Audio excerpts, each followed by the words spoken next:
కల్పించారు. దానికి ఒక స్పెషల్ ఫోర్స్ని ఏర్పాటు చేసుకొని ఆయన 986 మందిని ఆయనకి రిక్రూట్ చేసుకున్నారు. 986 మందికి నెలకయ్యే ఖర్చు దగ్గర దగ్గర 5.787 కోట్లు, అంటే 6 కోట్లు దగ్గర దగ్గర. అంటే 986 మంది అతను కనుక కాపలా కాస్తే నెలకి అయ్యే ఖర్చు 6 కోట్లు.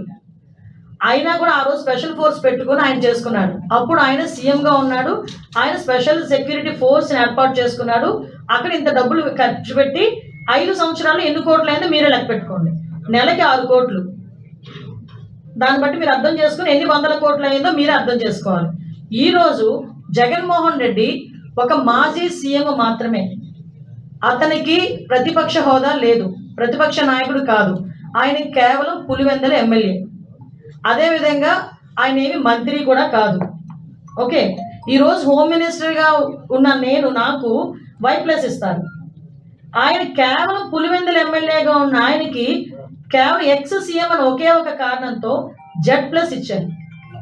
ఈరోజు ఒకసారి ఆలోచన చేసుకుంటే జగన్మోహన్ రెడ్డి కూడా ఒక ఎమ్మెల్యేనే. ఆయనకి ఇవ్వాలనుకుంటే 1+1 ఇవ్వాలి. కానీ ఎక్స్ సీఎం హోదాలో ఉన్నారు కాబట్టి ఈరోజు 58 మంది పనిచేస్తున్నారు. ఆ 58 మందికి నెలకి 30 లక్షల రూపాయలు ఖర్చు అవుతుంది గవర్నమెంట్కి. ఈరోజు Z+ సెక్యూరిటీ మేము ఇస్తున్నాము, అందులో ఎక్కడా కూడా ఎటువంటి సందేహం లేదు. At the same time Ambati Rambabu మొన్న బయటకు వచ్చి దేవాంశికి 3